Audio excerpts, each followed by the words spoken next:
Well, so far it has been a week chock full of fun stories. Still can't stop thinking about Miss Zimbabwe. Yesterday after the show, I Googled her, Brooke Jackson. Brooke Jackson. She's a good-looking woman. Yeah. But I looked up all the contestants, and I think most all of them were pretty reasonably attractive. But there we go. Miss Zimbabwe. That was a good story.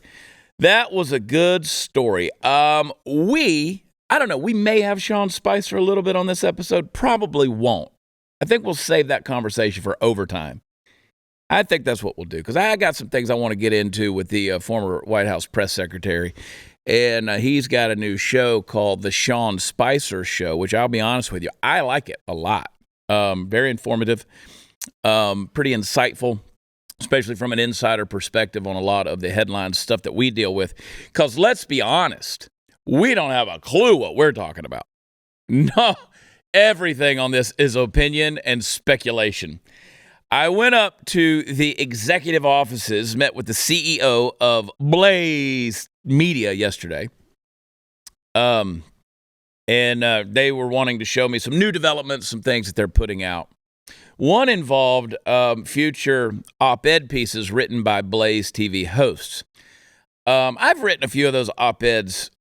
Op-ed is just an opinion piece where I'm just basically blabbing like I normally do. Don't have a clue what I'm talking about. But they've got the little cartoon figures of different people like Steve Deace and Jason Whitlock and James Polis and all these guys with their little cartoon faces. Mark Levin. And they said, write more op-eds, we'll make a cartoon of you. And I was like, I think I do a good job of making a pretty good cartoon of myself. All right? I am already a caricature of myself. But cool things going on and some cool stories going on. You guys at this point have probably seen the looting that bordered on rioting that was going on in Philadelphia last night. You've probably seen the clip, but I got some commentary on this thing. Let's play the clip, please. Number 13. Everybody must eat. Everybody must eat. Everybody must eat. Everybody must eat. Yes. Everybody must eat. Everybody must eat. Everybody must eat. Everybody must eat. All right, let's cut the clip right there for a second. Now, Eddie. all right, so that was basically Aunt Jemima screaming out that everybody must eat. She did look like Aunt Jemima, the old Aunt Jemima. Yeah, well, by the look of her, she's eating good. She's eating real good. Yeah, I don't think she's hungry. I always get a kick out of it when people like this, and people get mad at me. So that's racist. You called her Aunt Jemima. No, she's a moron. She's a moron. I'll call her whatever I want to call her. And she did look like the old Aunt Jemima, which I found ironic that she's screaming that everybody's got to eat. This bitch ain't missed a meal in ever. Ever. Eating good. So I always get a kick out of these folks that get out into these melees and they find their one phrase and they can't get off of that phrase. They have to keep repeating it over and over and over again. Everybody must eat. Everybody must eat. I don't know if she meant like physically eating food or like she was basically saying, we gotta take everything and break the system down. I'm probably thinking way too deeply on that. I do think she meant everybody needs to get theirs. What they got to get. Yeah, right? Which is a funny thing to yell in front of a liquor store. Yeah. Yeah, and then I saw her later on. She was walking off with a bottle of liquor. Oh yeah, they made off with some good shit. Yeah, which was funny to me because I saw the whole entirety of the video, and that's where the Aunt Jemima reference came from. Because when she was held up the bottle of liquor, I honest to God thought she was holding up maple syrup. I thought she was holding up a bottle of maple syrup, Brandon. And so I was like, "Damn, how ironic." But then I realized they were in front of a liquor store. Everybody must eat, and then their consumption moved down to Lululemon. And that's when the cops showed up. They started busting people's asses outside of Lululemon and taking people to jail. I don't understand these people who like to live stream their crimes. We saw, or you've probably seen. We didn't show it on this show, but the graphic murder of a former sheriff there outside of Las Vegas when he was run down in the car. I mean, these people who videotape their crimes, like this girl was doing. And there was another part of the video where she's screaming, "Keep your iPhone on! Turn your iPhone on!" Yeah. So they were arresting someone. Yeah. Rightfully, because they were stealing. Yeah. And her immediate reaction was, "Everybody got to stop recording this. Keep your iPhone on."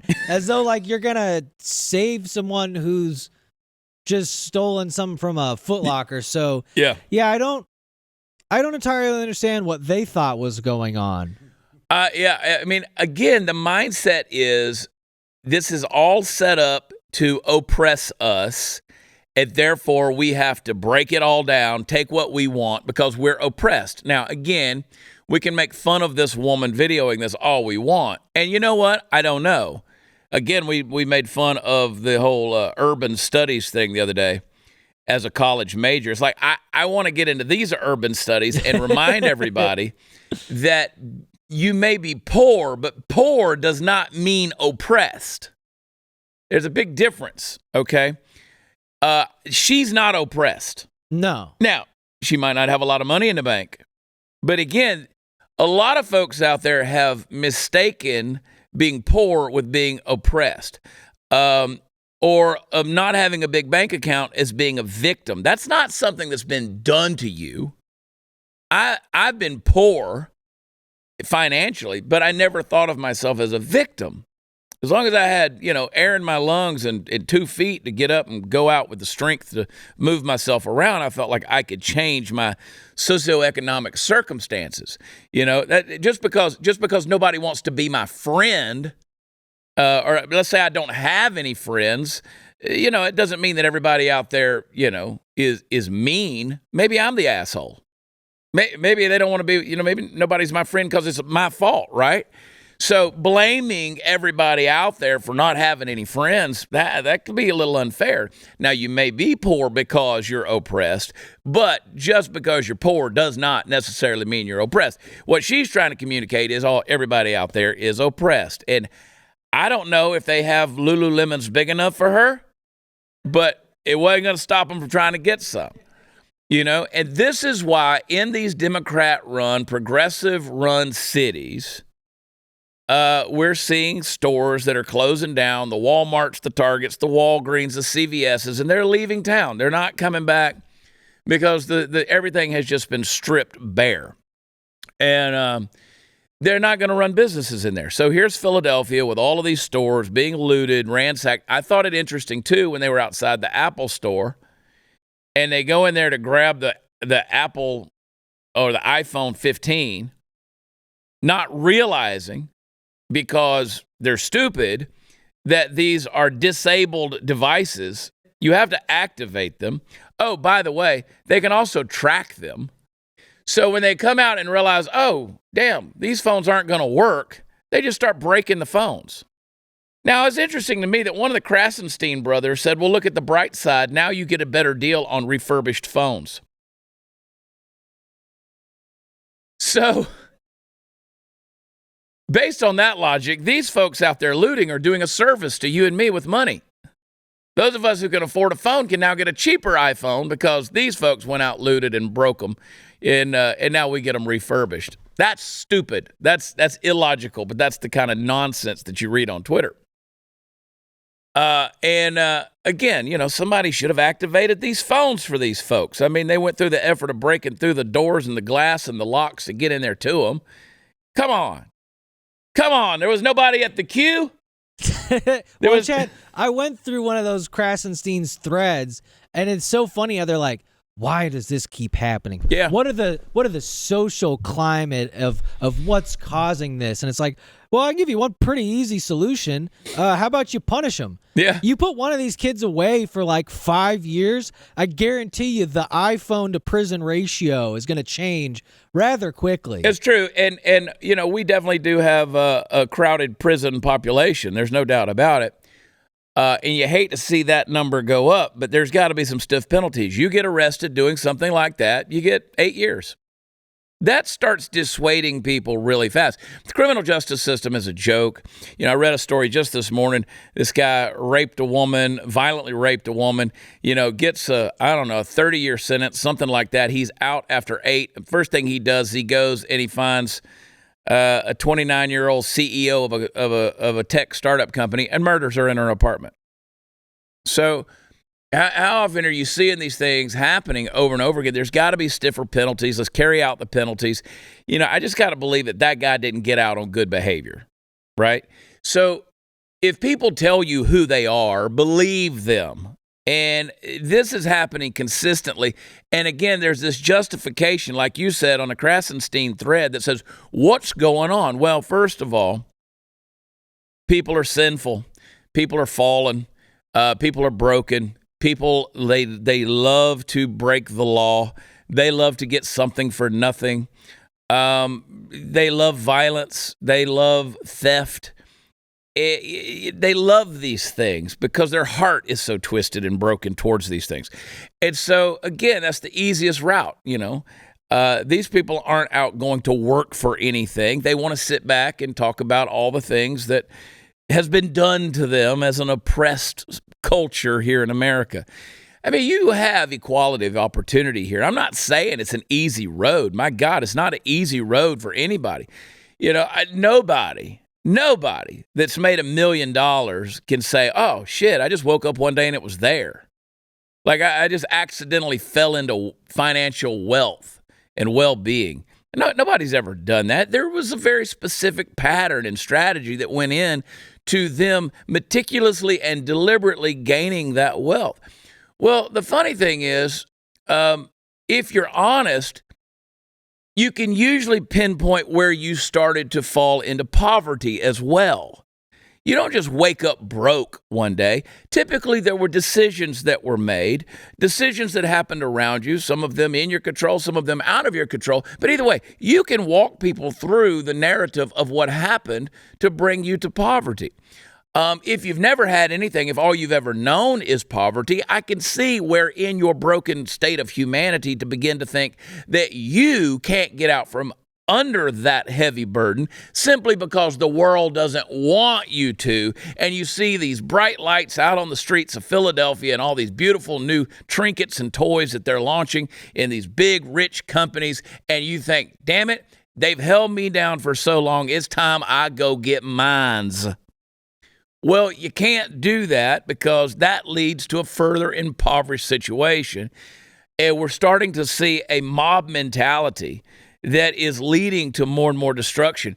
And it is going to cause an exponential downfall of these cities. I'm happy to see that the mayor of Dallas has now said that America's cities need Republicans. And the next time he runs for office, it will be as a Republican. Next time he votes, it will be as a Republican. He says we need more Republicans.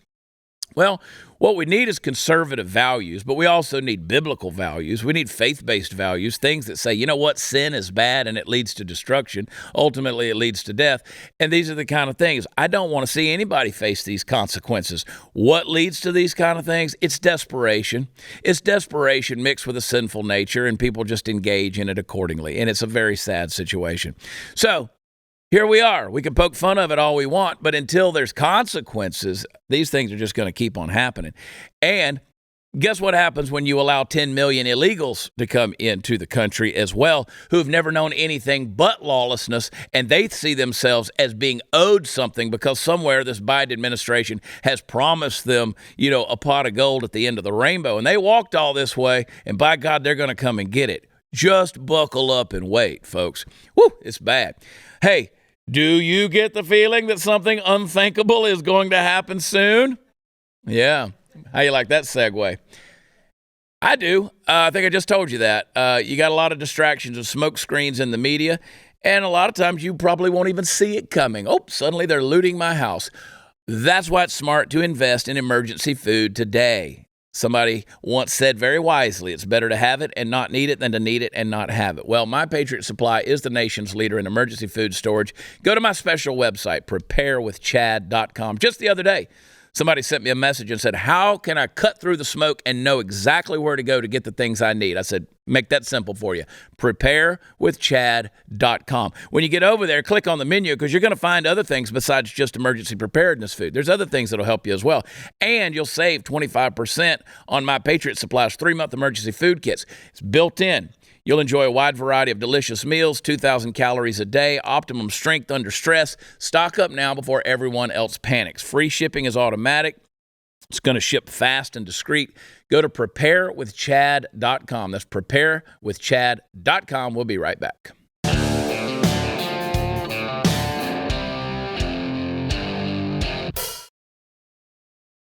You know, one of the easiest things, guys, one of the easiest things that you can convince somebody of is to tell them they're victims. You want to tell somebody, hey, the Texas Rangers are the best baseball team. People will argue with you on that. Nah, it's the Houston Astros. It's Seattle Mariners, Baltimore Orioles, which I think they are this year. The Atlanta Braves, they are in the National League. You want to tell somebody that your football team is the best, whatever. People will argue with you on all of that.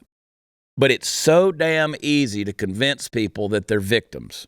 They love that. People don't want their problems solved. They want their problems understood. Because if you take away somebody's problems, they lose their sense of identity. And then they don't know who they are anymore. So you take all those folks looting in the street. If suddenly you gave all of them a bunch of money, each one of them, let's say you walked up and started handing out $100,000 cash to each person out there looting on the streets. Guess where they're going to be next weekend? Back out there looting.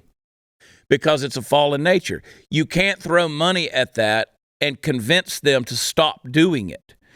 It's in the nature. And this isn't a black issue. This isn't a whatever cultural issue like that. This is a human heart issue. And that right there is very telling. Now, I'm not saying circumstances don't play into that. They do. But ultimately, this is a heart issue. You can give somebody $100,000 cash. You know what they're going to do? Go out there and do it again. You tell a guy, say, you know what, man, you don't have to go out there and find that high. You don't have to do drugs. You don't have to do heroin. You don't have to do meth. You know what? I'll tell you what, I'm going to bring you out of that life of poverty. I'm going to bring you out of that constant search for some kind of gratification and satisfaction. And I'll tell you what, I'm going to give you the gift of contentment. I'm going to put money in your bank account, put food in your pantry, put a roof over your head. You know what that person's going to go out and do the next weekend? They're going to go out and try to find that drug again. They're going to search that high again because somehow they've been sold that addiction and they can't break away from it. Can't break away from it. People don't want to be content, man. They just don't. And if you believe that that's what'll make you content, you're lying to yourself. You are lying to yourself. People are starting to wake up to some things, though. Jimmy Butler, let's pull that clip up, man. Somebody just yesterday sent me a picture. They were in California, and they sent me a picture of the sign of the gas prices out there. And insane what they are everywhere, but boy, California's brutal. Play that clip with Jimmy Butler. This is high-rate fucking robbery. Man, I'm trying to get some of this gas back. Hey, you think if I go in there and tell them that I put the wrong gas in here, they'll give me a refund? This is crazy. I'm going electric. Can y'all believe it costs $145 to fill up a Bugatti? Like, this is crazy, Avery. You feel me? Unheard of, man. Bugattis, man. Can I just unpack so much about that video? First of all, there's an NBA basketball player. Yep, Jimmy Butler. Who signed a max contract, I think, 2 years ago for about $245 million. Yeah. Loaded. He signed a contract for $250 million. But hey, he hasn't lost his values because $140 for a Bugatti. Yeah. Put gas in a Bugatti. Now he's driving a Bugatti. I don't know if you guys have priced out a Bugatti anytime lately. But trust me when I tell you, you can't afford it. If you can afford a Bugatti, I just, for shits and giggles, I was somewhere and walked past. I was doing a show in some city. I can't even remember where. This was recently. Walked past the McLaren dealership. Nobody needs a $300,000 car. Whatever. Nobody needs that. I just can't imagine that being a desire. But anyway, $140 to fill up the Bugatti. Insane, the gas prices. But can I just give it to my man, Jimmy? He's listening to Islands in the Stream on the radio. Yeah. Dolly Parton and Kenny Rogers. Dude, Jimmy Butler rules. He's one of my favorite players. Love that dude. Yeah. And hey, still recognizes that $140 Well, so it's an expensive tank of gas. He had a rougher childhood, so he was very poor growing up. So even when you get rich, he still sees $145 for gas and goes, well, that is highway robbery. Robbery. It's not equitable. I mean, it doesn't make sense. A loaf of bread shouldn't cost $8. A carton of eggs shouldn't cost $12. A carton of milk or a gallon of milk shouldn't cost $6. There's certain things that we live in a place that has so much privilege and opportunity, and you recognize the value of something, and it's overvalued. I mean, it's just dumb, this stuff. And so I'd love to see what Jimmy had to say if he stood out there while I filled up my diesel pickup truck in California. The pump's cut off on me before mine gets filled up. They're like, bro, like there must be a mistake here. Like this guy had a heart attack at the pump and died. We're going to show a mercy and just cut him off at $100. They cut you off like someone at the bar that's had too much to drink. They're like, hey, buddy, I think you've had enough. Slow down there. This guy's had too much diesel. Yeah. Well, the thing is, you could go, he said, I'm going to go electric. You could go electric, but you're going to find out real quick once you start replacing them $25,000 batteries, how that works out for you, Jimmy. And I don't know if you guys saw it. I took the article out here, but, they started trying to make Legos out of new material, and they found out the emissions for making the new, more carbon-friendly Legos, the little toys you step on in the middle of the night and cuss your mother's, those things. They started trying to make them out of a different material, and they found out, oh, crap, this is worse. Kind of the way the whole green initiative goes, this whole you climate alarmists out there, I'm going to buy me an electric car. Well, you're going to find out real quick that ain't necessarily a solution. And golly, tonight, by the way, I'll just toss this out there. Tonight is, of course, the Republican debates. Trump conspicuously absent from that. And we'll see how that whole deal goes. A federal judge found Trump committed fraud over inflated real estate valuations. That's right. They said he was they can't do business in New York anymore, the Trumps, which is crazy. Absolutely crazy.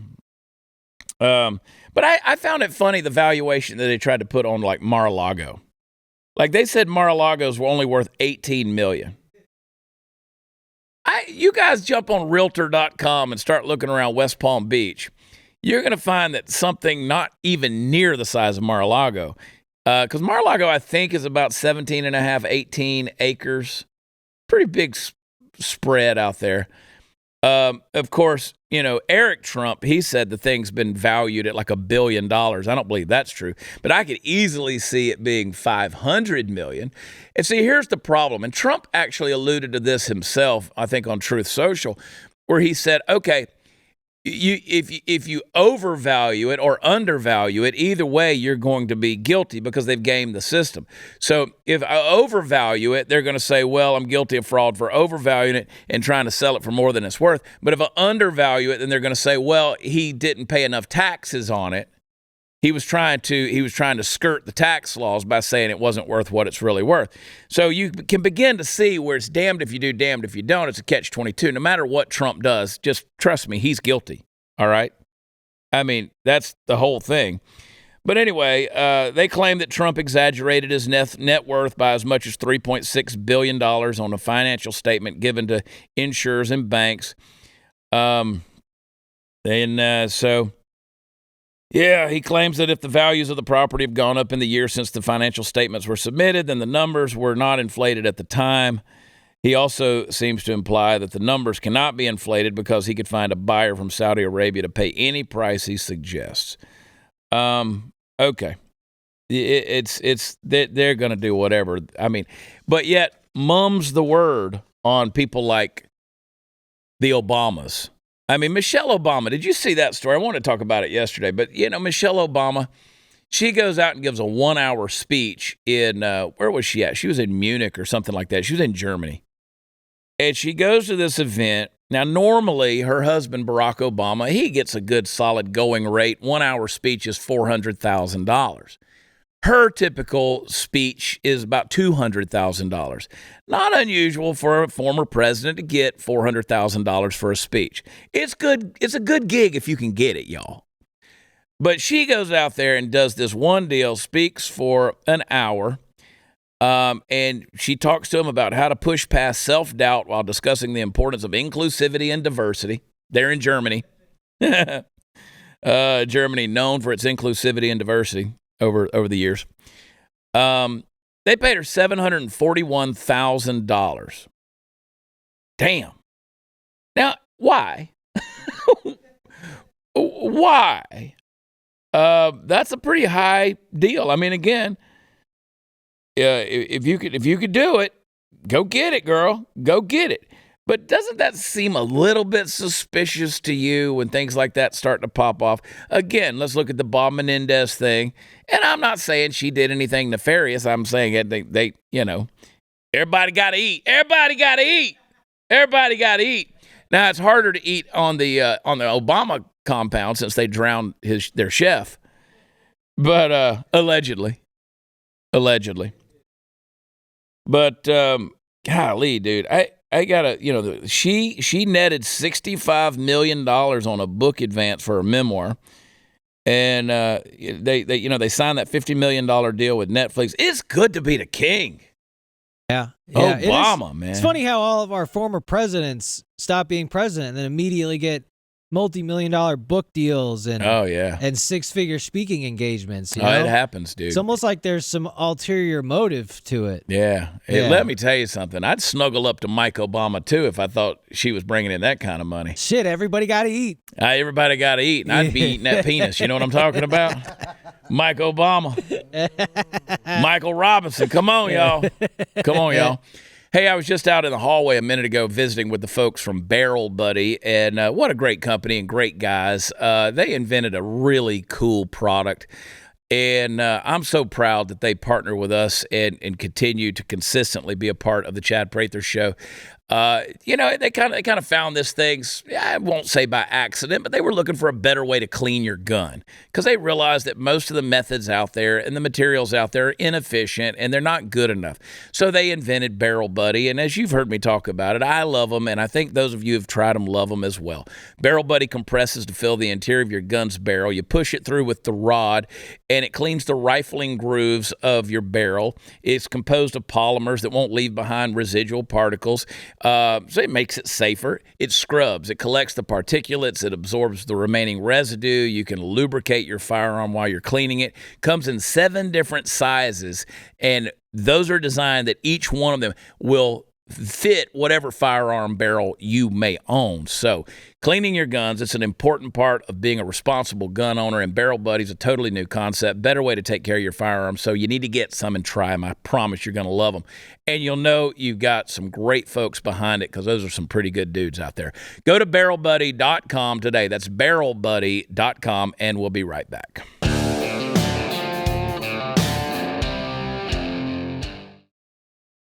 Boy, howdy. Let's see. We're sold out Friday night in Granbury. Then we're in Arcana Saturday night. That's a big old street festival for a benefit. We play late. I think we play at like 9:45. Where do I want you to come see me? I want you to come see me in Birmingham, specifically Hoover, Alabama, at the Stardome. Let's sell that sucker out. I got a ton of stuff coming up. I'll be at the Looney Bin coming up in Tulsa, Oklahoma, the Looney Bin in Little Rock, Arkansas. On down the road, we're going to be in St. Cloud, Florida, out there with you rednecks in Florida. So looking forward to a bunch of shows coming up. Going to end this year strong. I think it's almost October, boys. And I can't wait for fall to happen in Texas. Those 2 days are the best of the whole year, you know?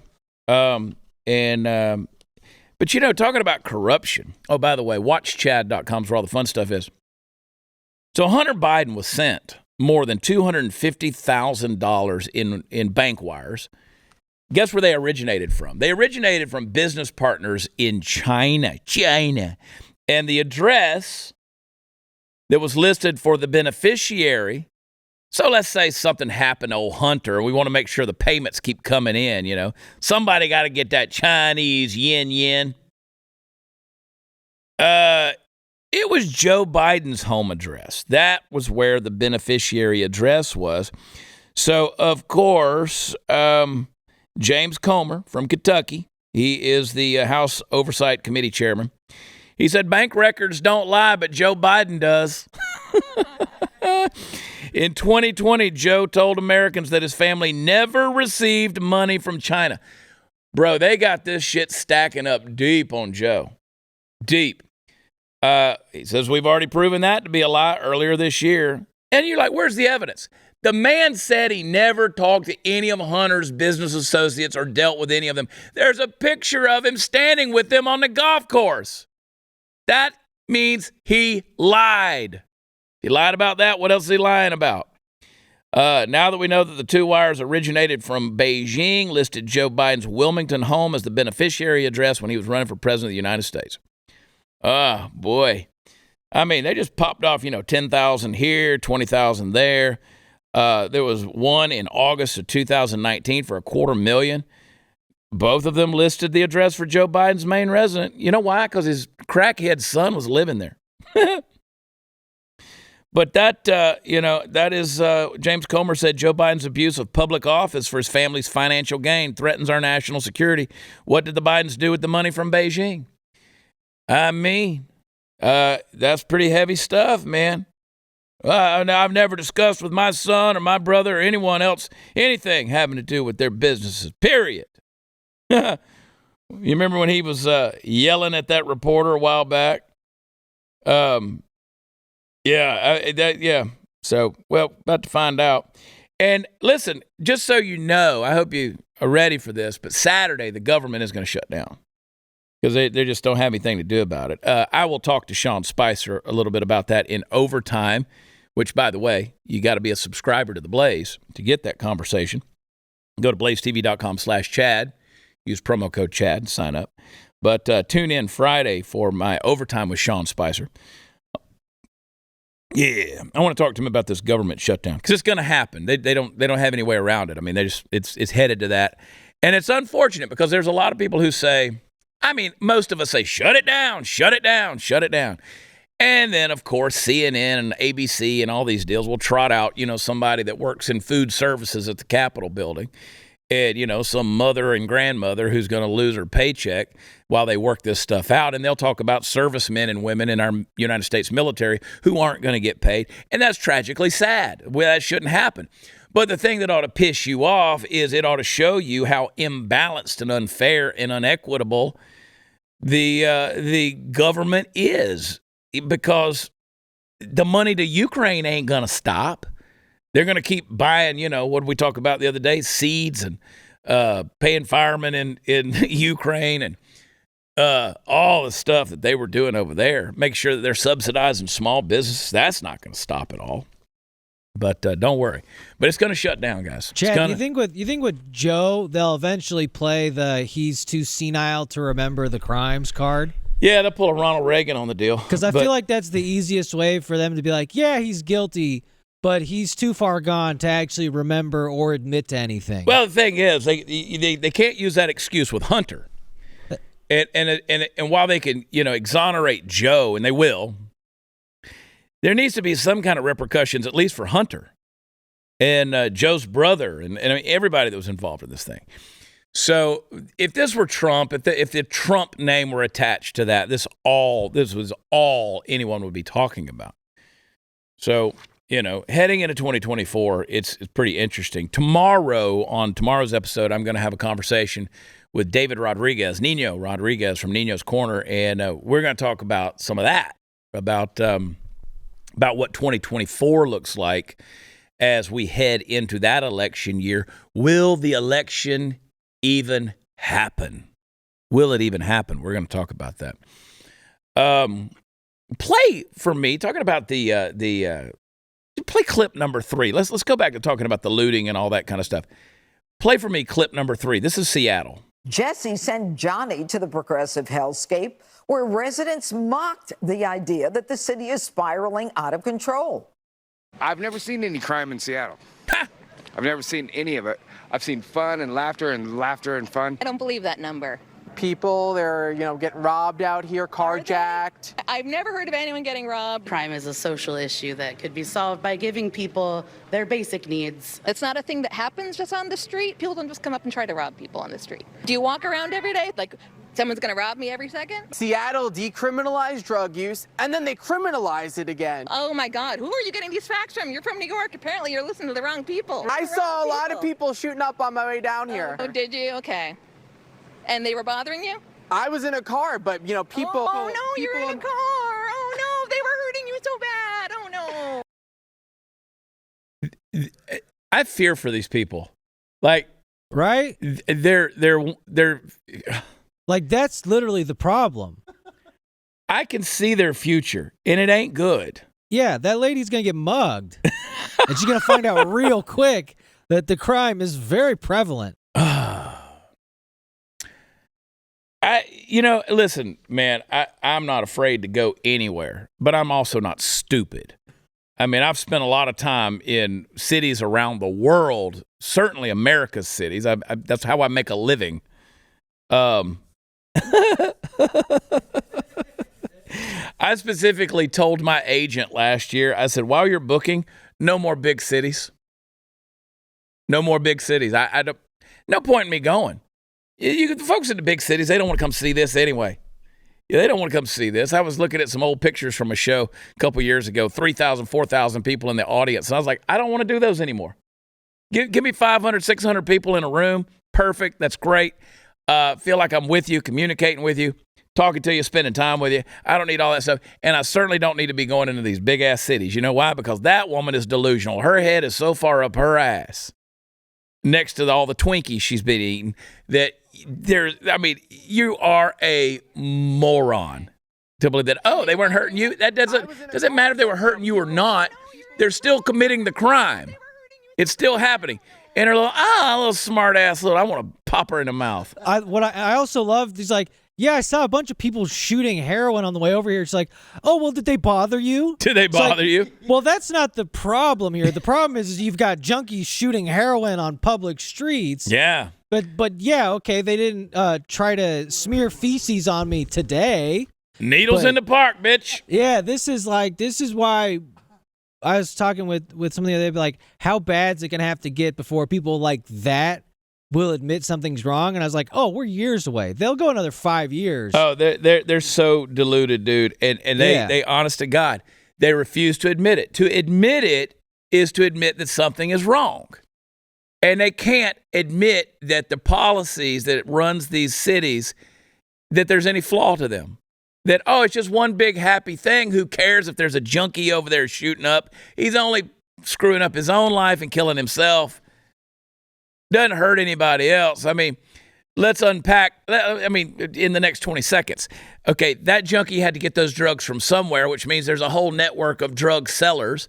That means there's a whole network of drug suppliers. You got to go back to where those drugs are being supplied from. They're coming from south of the border because we have an open border crisis. Believe it or not, these millions of illegals that are coming across the border, contrary to what people like, these talking heads, pundits out there want you to believe, these illegals are not figments of your imagination. They really are coming across. With them is coming fentanyl, heroin, cocaine, all these different things. A lot of it is being supplied from China. We're being destroyed from within because of the pressures from without that are just bringing in that business of crime, bringing in the business of drugs, and here we are. But, did it bother you in your car?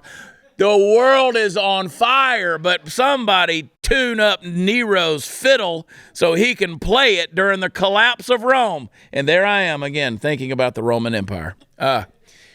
Raycon, baby. Raycon's everyday earbuds. They look, feel, sound better than ever with optimized gel tips in a range of sizes for the perfect in-ear fit. These earbuds are so comfortable, and they will not budge. Raycons give you 8 hours of playtime and a 32-hour battery life. Raycon's everyday earbuds have over 78,000 five-star reviews, and they're priced just right. You get quality audio at half the price of other premium audio brands. I love the noise isolation awareness mode and the high-fidelity audio features. When I'm on an airplane, I got earbuds in. Raycons tune out the noise, let you hear what you want to hear, and the audio quality is incredible. And you know what? You can even hear the nuances of the steel guitar on some of my new music. I dig it, baby. School's back in session, which means Raycon is having their annual back-to-school sale for a limited time only. You can go to buyraycon.com/watchchad today to get 20% off site-wide, plus free shipping. That's buyraycon.com/watchchad. Score 20% off. buyraycon.com/watchchad. We'll be right back.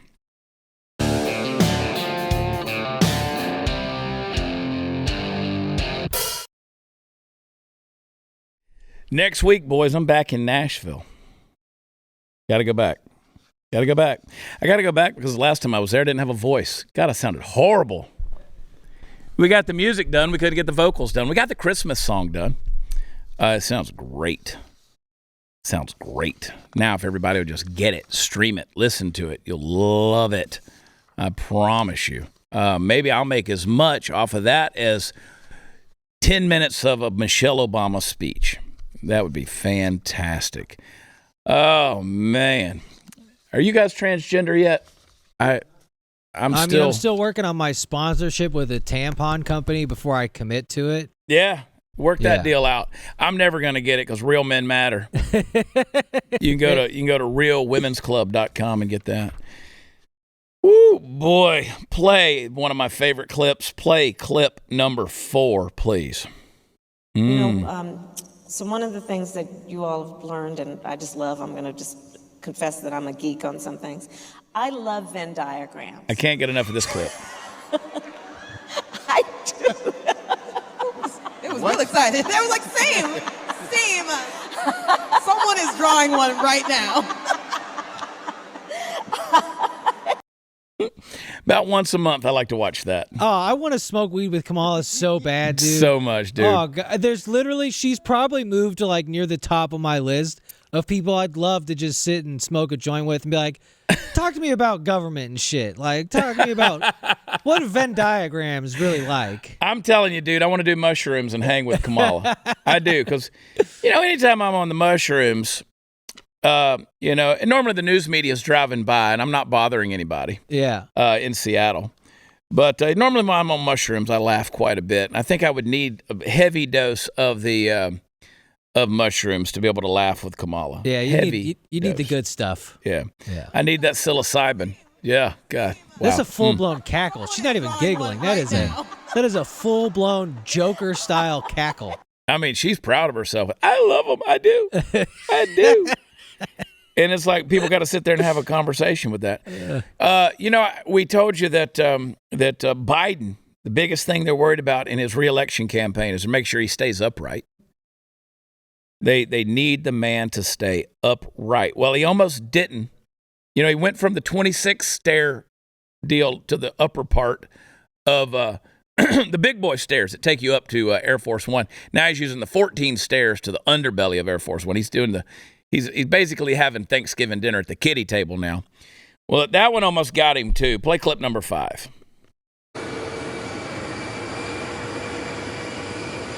Watch out, Joe. Oh my God. He slipped.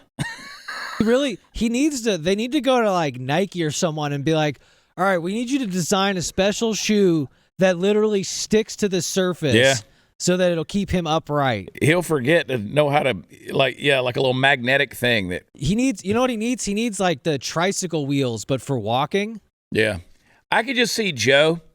It's like the dogs that don't have back legs. Yeah, exactly. Yeah. Like they're in a little cart, they just drag that little wheels around. Something to keep him upright. I could see Joe with some good magnetic sole orthopedics, and he's leaning like Michael Jackson in the video. Like the boots they have the people on the ISS wear when they do their spacewalks, the magnetic boots, Just kind of locks him in place. Yeah. Dirty Diana, you've been hit by a smooth criminal. Which I got to say, Joe Biden is a smooth criminal. Indeed. He is maybe 4 more years of it. Smooth criminal. So, they want to make sure that. Real quick, play clip number 7. Clip number 7, yeah.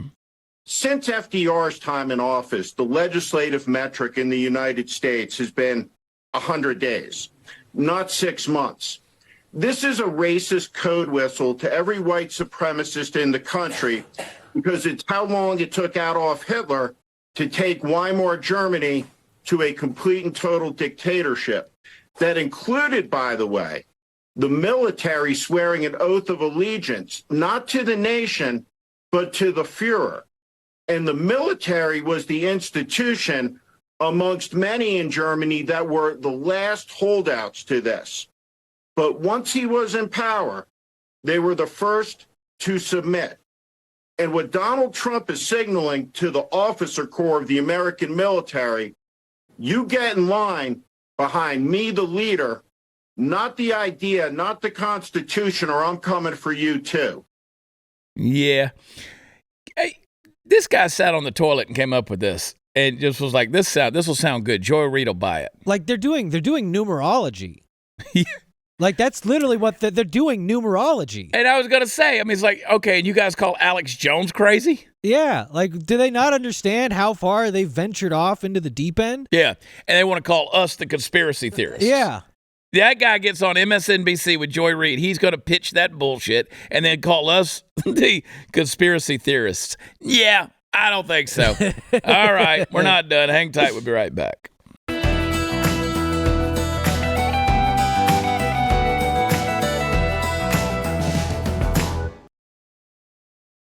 All right. Well, whew.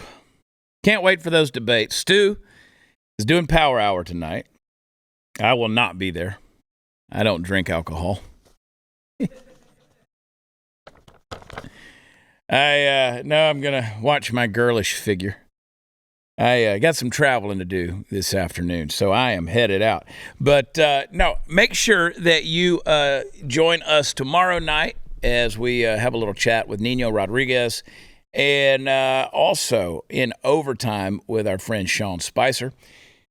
Let's get to the bottom of this debacle of what's going on, not only in the upcoming elections, but how the media is spinning all of this crazy nonsense. And remember, folks, contrary to what the citizens of Seattle want to tell you or the people in the streets of Philadelphia, you could throw all the money in the world at it. You're not going to solve the problem of sin. You're not going to heal people's hearts. I'm telling you, only the redemptive power of God's going to do that. And while, again, we sit here and make fun of it, there's still a truth out there that you need to embrace. It's a sad situation. It's a sad world we're going to live, where we're living in, and to tell you the truth, nothing's going to change that but prayer. All right, I'll see y'all tomorrow. Thanks for tuning in tonight. I love you. God bless you. We'll see you then. Bye.